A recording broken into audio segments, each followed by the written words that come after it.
señores, regresamos al programa ahora con un nuevo panel para conversar sobre este mismo tema, que sin ninguna duda tiene mucha importancia y vamos a poner los teléfonos para que usted pueda comunicarse también por teléfono con nosotros en este bloque. Fernando Urbina, bienvenido, ¿cómo estás? Un gusto saludarlo. Un gusto, Pepe, saludos al panel, a la teleaudiencia. Bueno, este tema de la historia, del desmoronamiento de los partidos políticos es muy importante porque nuestro país, el 80, regresó a la democracia. Regresa a la democracia, hay una expectativa en los partidos. Con Belaúnde Terry, ¿no? Con Belaúnde Terry. Esa expectativa tiene un primer golpe, que es la crisis económica, y un segundo golpe, que es el terrorismo. Viene Alan García, crea una expectativa inmensa, y esa expectativa también se ve defraudada. Es un gobierno que trajo mucho problema al país. Y ahí, en medio de esa desesperanza, hay un primer desencanto con los partidos políticos. Surge un primer outsider, Ricardo Belmont. Entonces, había un desencanto social con los partidos políticos. Eso hay que tomarlo muy en cuenta.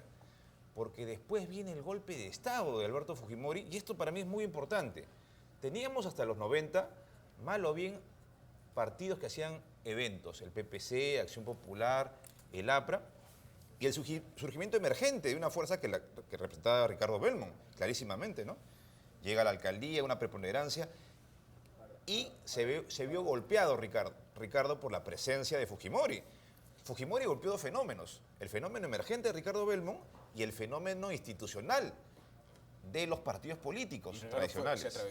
Se atrevió, pese a esa coyuntura, a nombrar a la persona non grata en la municipalidad. Eso fue una gran valentía, muy poca gente enfrentó la dictadura, Ricardo fue uno de los que enfrentó la dictadura, pero Fujimori hizo esto como dictador, destruyó todas las instituciones y destruyó los partidos. Entonces, él creó un discurso antipolítica que le ha hecho mucho daño al país.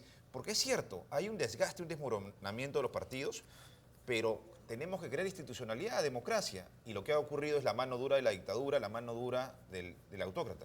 Muy bien. Carol Alba, bienvenido al programa, un gusto. Bien, gracias, José, buenas noches.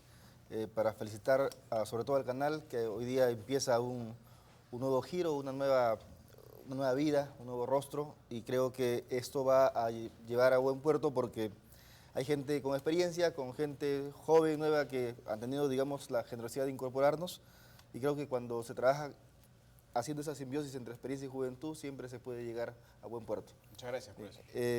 Y respecto al tema, yo creo que la década de los 80, esta democracia incipiente que retorna con Belaúnde y que continúa con García, es verdad lo que dice el doctor Urbina, se ve afectada tremendamente en la década de los 90, pero hay un tema en el que no hemos reparado, que esa generación que debió, digamos, ingresar en política con todas las posibilidades que debió tener para poder fortalecer a sus partidos, prácticamente fue una generación que se perdió. Entonces, esta generación, ¿quiénes son? En el Partido Aprista le llaman los cuarentones, o los cincuentones que son ahora, ¿no? Ellos, ¿qué hicieron? Ellos crecieron, y lo mismo pasó con la gente del BPC, crecieron mirando a la política desde lejos, y cuando se involucraron ya en estas marchas, ya habían pasado la década de los 30, y esa fuerza de repente que pudo haber hecho que fortalezcan sus instituciones partidarias, ya no estaba, ¿no? Eso es por un lado. Y por otro, que con la experiencia del fujimontesinismo, la política prácticamente se lumpeniza. Entonces, ¿qué tenemos como resultado con esta lumpenización de la política? Que ahora vemos que quienes en realidad acaparan a estos partidos políticos o quienes están detrás de esos partidos conocidos es gente que está ligada al narcotráfico, es gente que está ligada al mercado negro que existe en el Perú, y entonces ha logrado que el antihéroe, ¿no?, crezca. Los muchachos ya no miran a los intelectuales, ya no miran a los escritores, ya no miran a los libres pensadores, miran a quien es más bacán. Entonces tenemos a este antihéroe, de repente al deportista que lamentablemente, y hay que decirlo, en el Perú no se formó académicamente, pero que sin embargo por aprender a patear bien una pelota pudo tener el éxito que tiene, si lo reducimos al tema económico, con las mujeres atractivas que los persiguen y creen que eso es pues... El antihéroe es el antivalor. Exacto, el antihéroe es el antivalor. Y la expresión es la televisión basura, que nace en esa época. Y para esto, y con esto concluyo la idea, yo creo que es importante que quienes están interesados en trabajar por recuperar la decencia en la política, debemos de preocuparnos por atender en recuperar la conciencia cívica de una nación, los valores, el respeto por sobre todas las cosas y la honestidad. Don Julián Cortés, bienvenido al programa, un gusto. Buenas noches. Bueno, los partidos no comenzaron a morir con el fujimorismo, por si acaso. Ya tenían graves problemas en la época del velasquismo. Ya estaban debilitados. Totalmente debilitados, pero no porque el gobierno fuera a tocarles las puertas para ponerles un arma en la cabeza a cada líder o a cada dirigente de partido para decirle, oye, no actúes, sino que internamente los partidos se debilitaron. ¿Por qué? Por la existencia de jefaturas que comenzaron a hacer negocio con los partidos políticos. Pero yo discrepo eso, estimado Julián. Termino y luego... Sí. Pero está bien, entremos al debate, porque Sí. Creo que eso está fuera interesante. del espacio histórico del país. Porque antes del 7-9 es claro que tenemos una democracia incipiente con pocos espacios democráticos. O sea, Veníamos de 2 golpes. Claro, además. veníamos de golpes históricos, ¿no? De nuestra democracia constitucional, en mi opinión, recién empieza el 7-9. Ok. ¿Qué piensa usted, don Julián? Bueno, hay que remontarse pues a la historia, ¿no? En la década militar no aleteó ningún partido. Los partidos que son los que debieron salir a la palestra y decir que muchas cosas que estaba haciendo el gobierno militar estaban mal. Velasco Alvarado y Morales Bermúdez. Claro, no salieron, Porque se creo... escondieron. Entonces, como acaba usted de decirlo, se debilitaron. Entonces, existían los mismos partidos de hoy día. Ahí estaba el APRA, estaba el PPC, estaba entonces la Democracia Cristiana, que se subió al carro militar, y así sucesivamente, ¿no? Pero era una APRA debilitada también. O sea, Sí. era una APRA debilitada porque venía, ingresa Belaúnde en la década del 60, en su primer gobierno. Habíamos tenido el veto a La Torre. La APRA como que estaba en una especie de conflicto interno, porque recordemos que ahí es donde prácticamente se separan muchos miembros iniciales del partido que fundan la APRA Rebelde. ¿Estás hablando del APRA de los 80? No, De- hablo no, antes, del el APRA previo. O sea, estamos hablando Claro. del APRA previo a las dos dictaduras de Velasco y de Morales Bermúdez. Ok, permítanme hacer un pequeño alto ahí, vamos con unas llamadas telefónicas y regresamos porque este debate histórico es interesante. Hola, buenas noches. ¿Aló? ¿Aló? Parece que teníamos una llamada desde Piura, si es así, contactamos con ella. Hola, buenas noches. Muy bien, vamos con la... A ver, parece que está ahí. Hola. Aló, Sí, señor, buenas noches, bienvenido, lo escuchamos.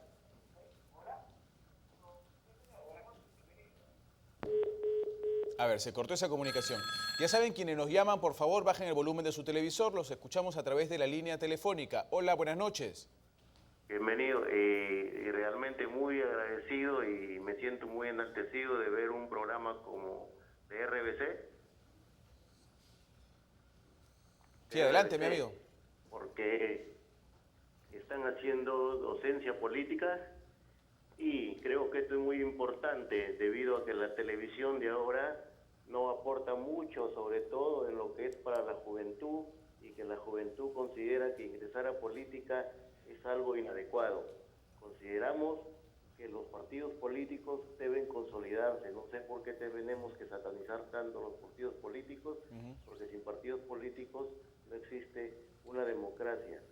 Ok, le agradezco mucho su Trato de participación, escuchar importante. Que tengan un panel muy instruido y sobre todo hagan un análisis político y, por favor, que orienten a la juventud y a todo el electorado para que en estas elecciones tengamos la magnífica oportunidad de recuperar la confianza en la clase política y obtener un buen gobierno para que rija los destinos de nuestro querido Perú. Ok, le agradezco mucho su comunicación. Hola, buenas noches.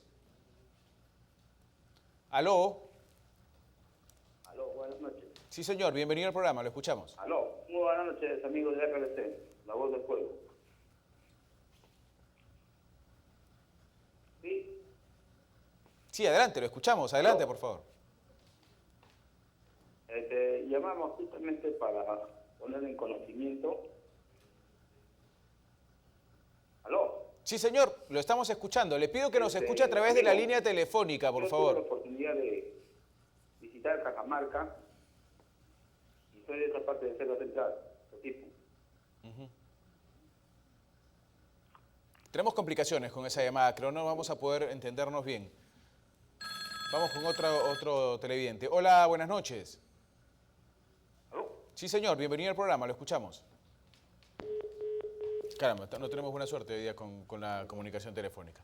Vamos a seguir debatiendo este tema. Me parece que estábamos hablando un poco del tiempo histórico y por qué se han venido derrumbando los partidos, ¿no? Tengo una coincidencia de interpretación con Julián. Efectivamente, hasta antes de Velasco hay un debilitamiento de los partidos. ¿Por qué? Porque Velasco agarra una bandera reformista que estaba pendiente en el Perú desde los 30. Entonces, una dictadura hizo una bandera reformista y dejó desubicado a los partidos. Habían problemas, es cierto, pero lo que quiero decir claramente es esto. O sea, nosotros hemos tenido periodos dictatoriales a lo largo del siglo XIX y del siglo XX. Eso es lo que ha predominado en el país.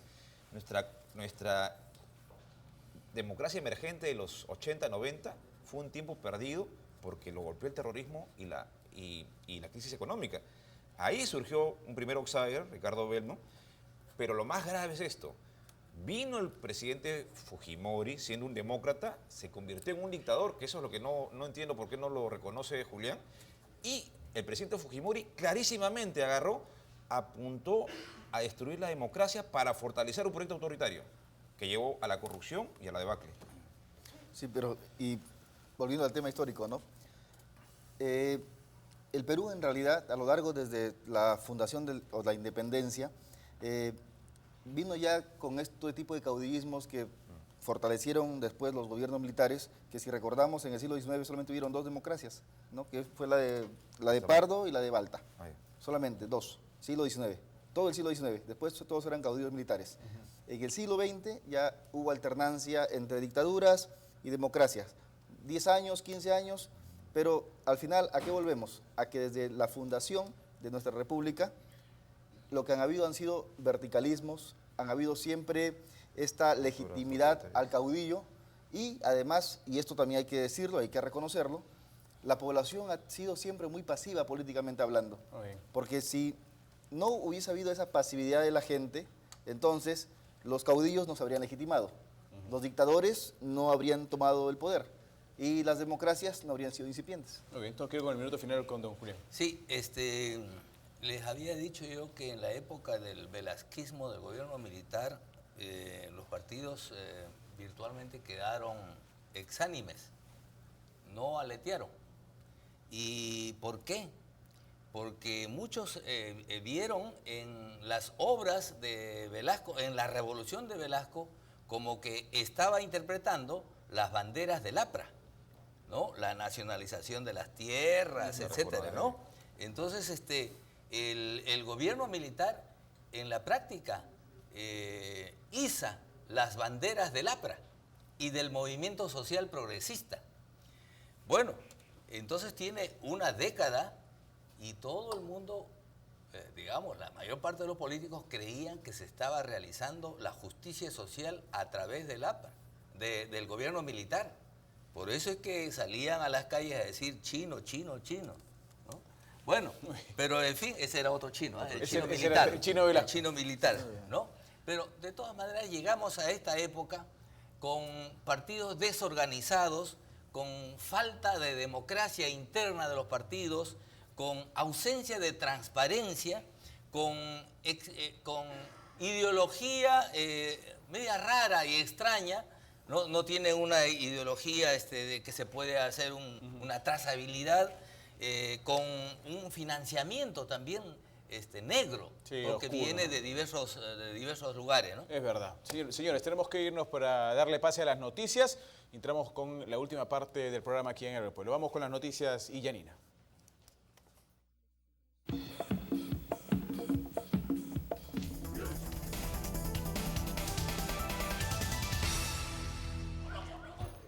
Regresamos, amigos, con más información y vamos con las noticias hasta el momento. El fiscal especializado en materia ambiental del Cusco, José Odicio Bueno, en los últimos 2 años ha sumado 220 investigaciones contra personas que se dedican a la minería ilegal El responsable del Ministerio Público explicó que ha iniciado las labores de interdicción con la destrucción de maquinaria y campamentos. El Ejecutivo oficializó la ley que previene, sanciona y pretende erradicar la violencia contra las mujeres y los integrantes del grupo familiar, especialmente cuando se encuentran en situación de vulnerabilidad por edad o situación física, como las niñas, niños, adolescentes, personas adultas mayores y personas con discapacidad. Dispuestos a entregar la mejor señal de radio y televisión a millones de peruanos, RBC inauguró su nueva programación periodística en el prime time con un potente y renovado Hable el Pueblo, así como las entrevistas que usted necesitaba escuchar en Boca a Boca y la actualidad noticiosa cada media hora con RBC Noticias. Además, usted tendrá la oportunidad de ver nuevos programas periodísticos en la señal HD del 11.1 y la cada vez más sintonizada RBC Radio en la 104.7 de la FM. Tendrá para usted la música romántica que nos traslada a otra manera de vivir. Bolivia será la sede de la cuarta cumbre del Foro de los 19 países exportadores de gas en el mundo, que se celebrará en noviembre del próximo año. El anuncio lo hizo el propio presidente iraní Hassan Rouhani. Estos países controlan el 42% del suministro de gas mundial y el 65% del mercado mundial de gas natural licuado. Esas fueron nuestras noticias, volvemos luego.